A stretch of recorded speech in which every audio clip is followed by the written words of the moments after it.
Ratu Wasti dibuang. Ester 1 ayat 1 sampai 22. Pada zaman Ahasiveros, dialah Ahasiveros yang merajai 127 daerah, mulai dari India sampai ke Ethiopia.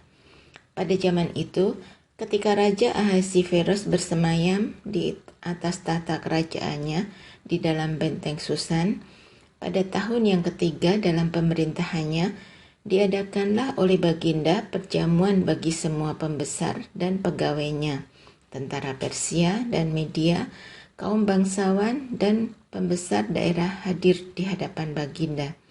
Di samping itu, Baginda memamerkan kekayaan kemuliaan kerajaannya dan keindahan kebesarannya yang bersemarak, berhari-hari lamanya sampai 180 hari.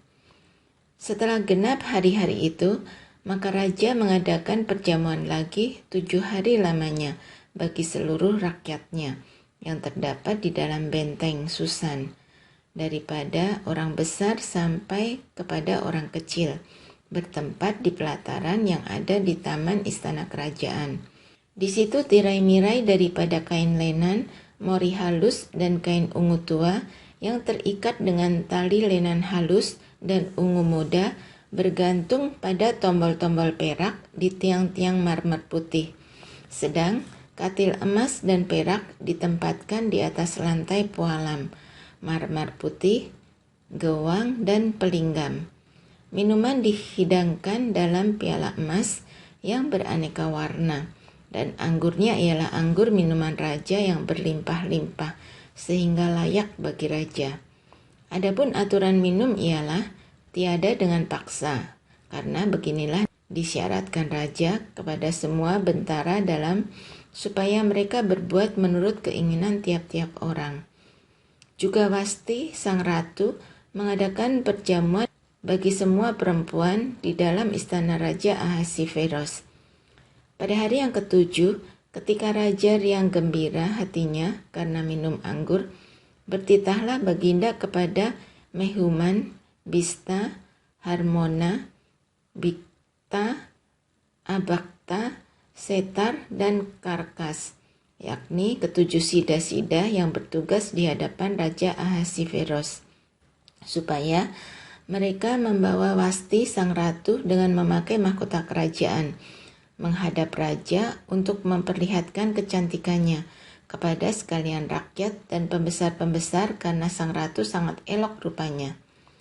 Tetapi Ratu Wasti menolak untuk menghadap menurut titah raja yang disampaikan oleh sida-sida itu, sehingga sangat geramlah raja dan berapi-apilah murkanya.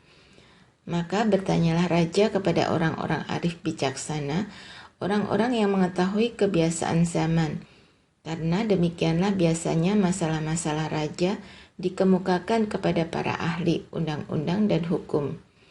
Adapun yang terdekat kepada Baginda ialah Karsena, Setar, Atmata, Tarsis, Meres, Marsena, dan Memukan, ketujuh pembesar Persia dan Media yang boleh memandang wajah raja dan yang mempunyai kedudukan yang tinggi di dalam kerajaan. Tanya raja, apakah yang harus diperbuat atas Ratu Wasti menurut undang-undang karena tidak dilakukannya titah Raja Ahasiveros yang disampaikan oleh sida-sida? Maka sembah Memukan di hadapan raja dan para pembesar itu. Wasti sang ratu bukan bersalah kepada raja saja, melainkan juga kepada semua pembesar dan segala bangsa yang di dalam segala daerah Raja Ahasiveros, karena kelakuan sang ratu itu akan merata kepada semua perempuan, sehingga mereka tidak menghiraukan suaminya apabila diceritakan orang. Raja Ahasiveros menitahkan supaya Wasti sang ratu dibawa menghadap kepadanya, tetapi ia tidak mau datang. Pada hari ini juga istri para pembesar raja di Persia dan Media yang mendengar tentang kelakuan sang ratu akan berbicara tentang hal itu kepada suaminya, sehingga berlarut-larutlah penghinaan dan kegusaran. Jikalau baik pada pemandangan raja, hendaklah dikeluarkan suatu titah kerajaan dari hadapan Baginda, dan dituliskan dalam undang-undang Persia dan Media, sehingga tidak dapat dicabut kembali, bahwa Wasti dilarang menghadap Raja Ahasiveros dan bahwa Raja akan mengaruniakan kedudukannya sebagai ratu kepada orang lain yang lebih baik daripadanya.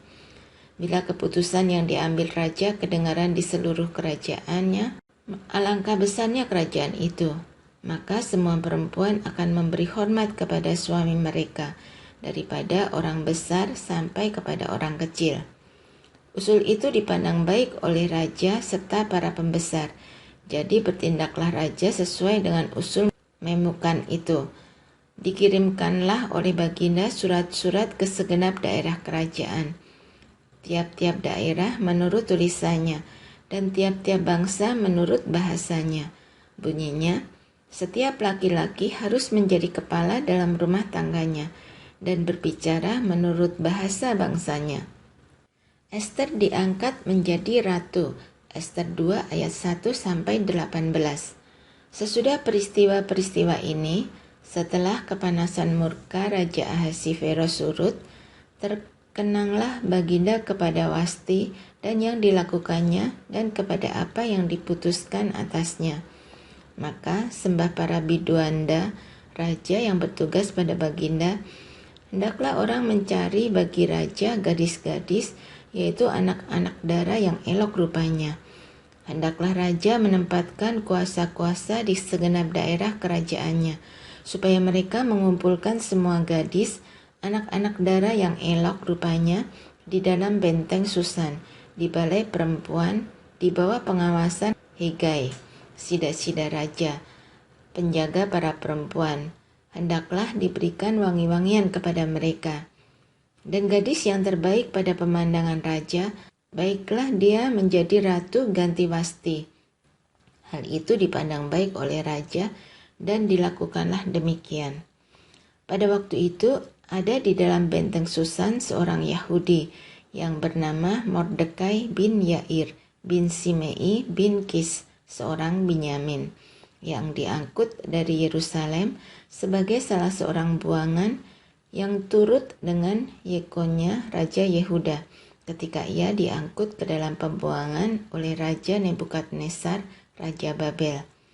Mordekai itu pengasuh Hadasa, yakni Ester, anak saudara ayahnya. Sebab anak itu tidak beribu bapa lagi. Gadis itu elok perawakannya dan cantik parasnya. Ketika ibu bapanya mati, ia diangkat sebagai anak oleh Mordekai.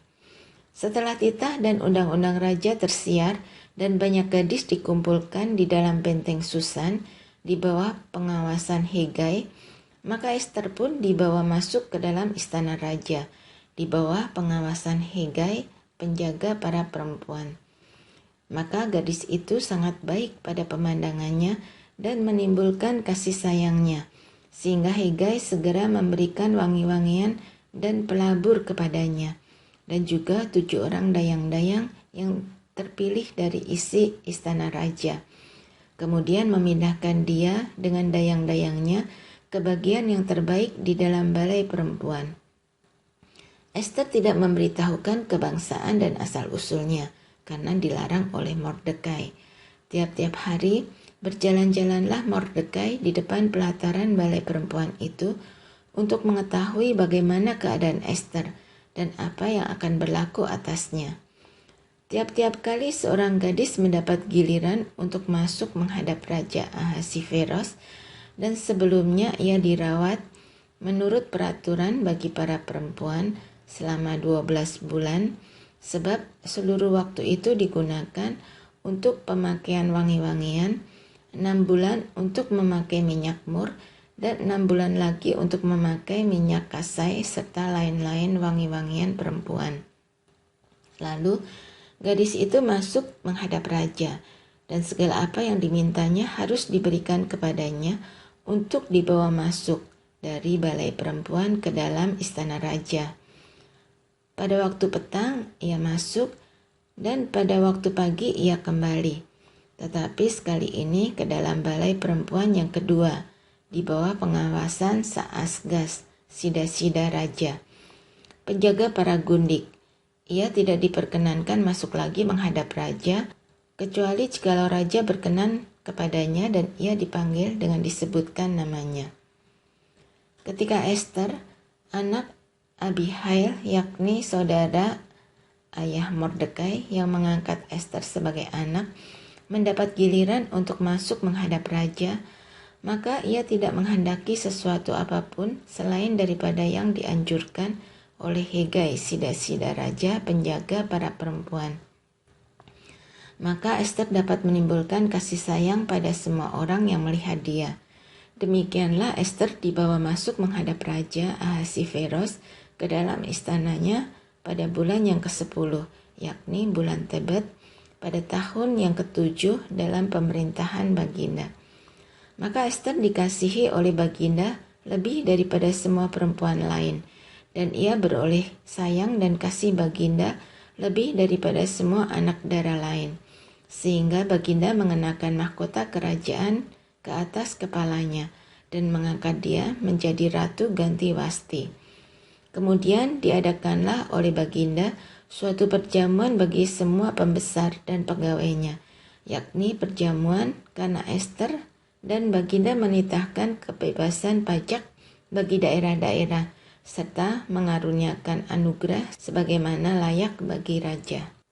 Mordekai mengetahui suatu sekongkolan. Ester 2 ayat 19 sampai 23. Selama anak-anak dara dikumpulkan untuk kedua kalinya, Mordekai duduk di pintu gerbang istana raja. Adapun Ester tidak memberitahukan asal-usul dan kebangsaannya seperti diperintahkan kepadanya oleh Mordekai, sebab Ester tetap berbuat menurut perkataan Mordekai seperti pada waktu ia masih dalam asuhannya. Pada waktu itu, ketika Mordekai duduk di pintu gerbang istana raja, sakit hatilah Bigtan dan Teres, dua orang sida-sida raja yang termasuk golongan penjaga pintu. Lalu berikhtiarlah mereka untuk membunuh Raja Ahasiveros. Tetapi perkara itu dapat diketahui oleh Mordekai. Lalu diberitahukannya kepada Ester sang ratu, dan Ester mempersembahkannya kepada raja atas nama Mordekai. Perkara itu diperiksa dan ternyata benar. Maka kedua orang itu disulahkan pada tiang, dan peristiwa itu dituliskan di dalam kitab sejarah di hadapan raja. Muslihat Haman untuk memunahkan orang Yahudi. Ester 3 ayat 1 sampai 15. Sesudah peristiwa-peristiwa itu, maka Haman bin Hammedata, orang Agag, dikaruniailah kebesaran oleh Raja Ahasiveros, dan pangkatnya dinaikkan serta kedudukannya ditetapkan di atas semua pembesar yang ada di hadapan Baginda.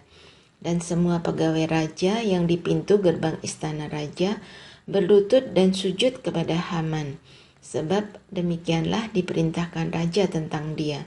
Tetapi Mordekai tidak berlutut dan tidak sujud. Maka para pegawai raja yang di pintu gerbang istana raja berkata kepada Mordekai, "Mengapa engkau melanggar perintah raja?" Setelah mereka menegur dia berhari-hari dengan tidak didengarkannya juga, maka hal itu diberitahukan merekalah kepada Haman untuk melihat apakah sikap Mordekai itu dapat tetap, sebab ia telah menceritakan kepada mereka bahwa ia orang Yahudi. Ketika Haman melihat bahwa Mordekai tidak berlutut dan sujud kepadanya, maka sangat panaslah hati Haman. Tetapi ia menganggap dirinya terlalu hina untuk membunuh hanya Mordekai saja, karena orang telah memberitahukan kepadanya kebangsaan Mordekai itu. Jadi, Haman mencari ikhtiar memunahkan semua orang Yahudi, yakni bangsa Mordekai itu di seluruh kerajaan Ahasiveros. Dalam bulan pertama, yakni bulan Nisan, dalam tahun yang ke-12 zaman Raja Ahasiveros, orang membuang pur, yakni undi, di depan Haman, hari demi hari dan bulan demi bulan, sampai jatuh pada bulan yang ke-12, yakni bulan Adar. Maka sembah Haman kepada Raja Ahasiveros, "Ada suatu bangsa yang hidup tercerai-berai dan terasing di antara bangsa-bangsa di dalam seluruh daerah kerajaan Tuanku. dan hukum mereka berlainan dengan hukum segala bangsa, dan hukum raja tidak dilakukan mereka, sehingga tidak patut bagi raja membiarkan mereka leluasa. Jikalau baik pada pemandangan raja, hendaklah dikeluarkan surat titah untuk membinasakan mereka. Maka hamba akan menimbang perak 10.000 talenta dan menyerahkannya kepada tangan para pejabat yang bersangkutan, supaya mereka memasukkannya ke dalam perbendaraan raja. Maka raja mencabut cincin meterainya dari jarinya, lalu diserahkannya kepada Haman bin Hamedata, orang Agag, seteru orang Yahudi itu.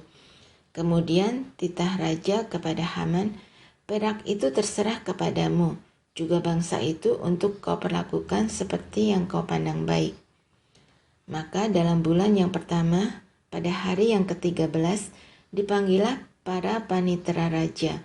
Lalu sesuai dengan segala yang diperintahkan Haman, ditulislah surat kepada wakil-wakil raja, kepada setiap bupati yang menguasai daerah, dan kepada setiap pegawai bangsa, yakni kepada tiap-tiap daerah menurut tulisannya dan kepada tiap-tiap bangsa menurut bahasanya.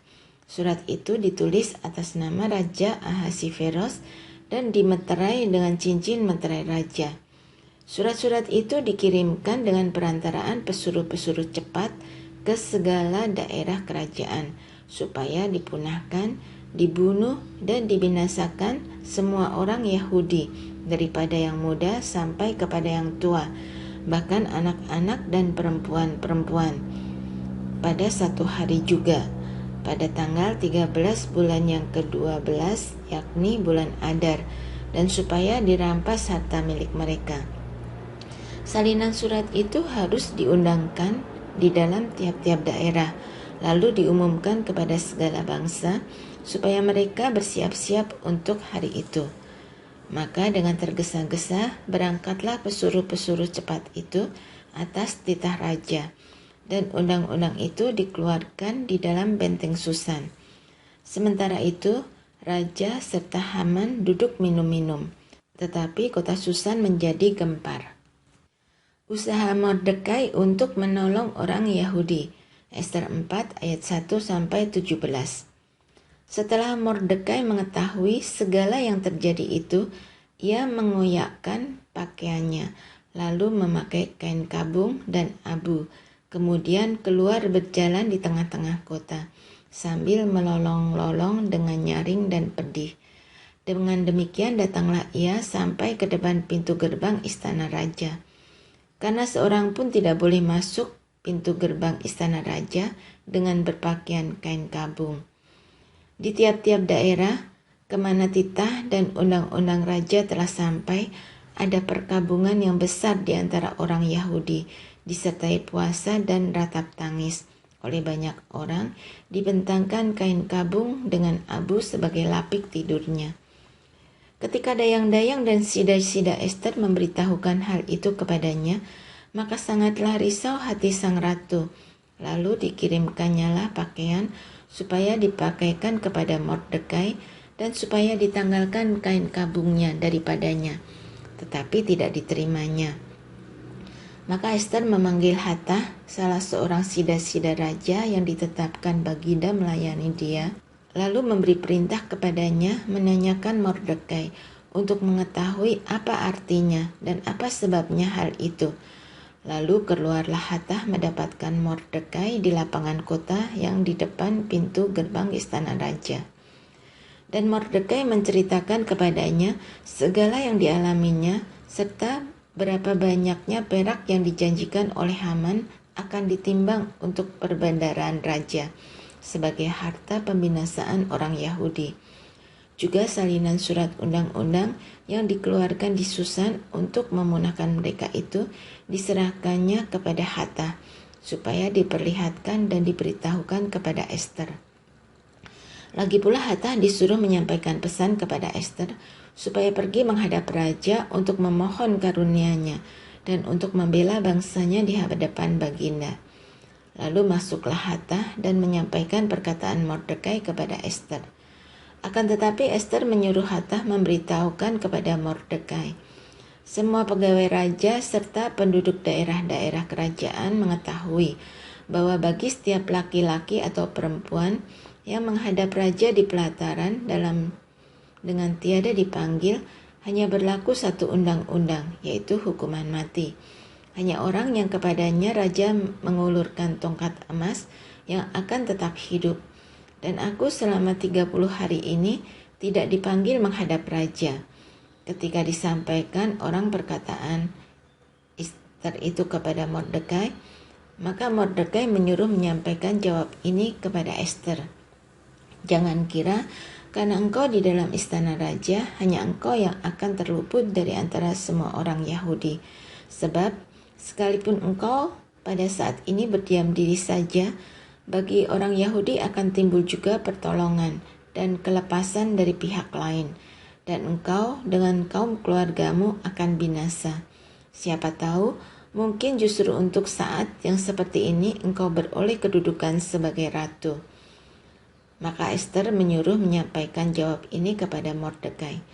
Pergilah, kumpulkanlah semua orang Yahudi yang terdapat di Susan, dan berpuasalah untuk aku. Janganlah makan dan janganlah minum 3 hari lamanya, baik waktu malam, baik waktu siang. Aku serta dayang-dayangku pun akan berpuasa demikian, dan kemudian aku akan masuk menghadap raja. Sungguh pun berlawanan dengan undang-undang. Kalau terpaksa aku mati, biarlah aku mati. Maka pergilah Mordekai dan diperbuatnyalah tepat seperti yang dipesankan Ester kepadanya. Ester menghadap raja. Ester 5 ayat 1-8. Pada hari yang ketiga, Ester mengenakan pakaian ratu. Lalu berdirilah ia di pelataran dalam istana raja, tepat di hadapan istana raja. Raja bersemayam di atas tahta kerajaan di dalam istana, berhadapan dengan pintu istana itu. Ketika raja melihat Ester, sang ratu, berdiri di pelataran, berkenanlah raja kepadanya, sehingga raja mengulurkan tongkat emas yang di tangannya ke arah Ester. Lalu mendekatlah Ester dan menyentuh ujung tongkat itu. Tanya raja kepadanya, "Apa maksudmu, hai Ratu Ester, dan apa keinginanmu? Sampai setengah kerajaan sekalipun akan diberikan kepadamu." Jawab Ester, "Jikalau baik pada pemandangan raja, datanglah kiranya raja dengan Haman pada hari ini ke perjamuan yang diadakan oleh hamba bagi raja." Maka titah raja, "Suruhlah Haman datang dengan segera, supaya kami memenuhi permintaan Ester." Lalu raja datang dengan Haman ke perjamuan yang diadakan oleh Ester. Sementara minum anggur, bertanyalah raja kepada Ester, "Apakah permintaanmu? Niscaya akan dikabulkan. Dan apakah keinginanmu? Sampai setengah kerajaan sekalipun akan dipenuhi." Maka jawab Ester, "Permintaan dan keinginan hamba ialah, jikalau hamba mendapat kasih raja, dan jikalau baik pada pemandangan raja mengabulkan permintaan serta memenuhi keinginan hamba, datang pulalah kiranya raja dengan Haman ke perjamuan yang akan hamba adakan bagi raja dan Haman, maka besok akan hamba lakukan yang dikehendaki raja." Haman menyuruh mendirikan tiang penyulaan untuk Mordekai. Ester 5 ayat 9-14. Pada hari itu keluarlah Haman dengan riang hati dan gembira. Tetapi ketika Haman melihat Mordekai ada di pintu gerbang istana raja, tidak bangkit dan tidak bergerak menghormati dia, maka sangat panaslah hati Haman kepada Mordekai. Tetapi Haman menahan hatinya, lalu pulanglah ia ke rumahnya dan menyuruh datang sahabat-sahabatnya dan Seres istrinya. Maka Haman menceritakan kepada mereka itu besarnya kekayaannya, banyaknya anaknya laki-laki, dan segala kebesaran yang diberikan raja kepadanya, serta kenaikan pangkatnya di atas para pembesar dan pegawai raja. Lagi kata Haman, tambahan pula tiada seorang pun diminta oleh Ester sang ratu untuk datang bersama-sama dengan raja ke perjamuan yang diadakannya, kecuali aku, dan untuk besok pun aku diundangnya bersama-sama dengan raja. Akan tetapi semuanya itu tidak berguna bagiku selama aku masih melihat si Mordekai, si Yahudi itu, duduk di pintu gerbang istana raja. Lalu kata Seres istrinya dan semua sahabatnya kepadanya, suruhlah orang membuat tiang yang tingginya 50 hasta, dan persembahkanlah besok pagi kepada raja, supaya Mordekai disulahkan orang pada tiang itu. Kemudian dapatlah engkau dengan bersukacita pergi bersama-sama dengan raja ke perjamuan itu. Hal itu dipandang baik oleh Haman, lalu ia menyuruh membuat tiang itu.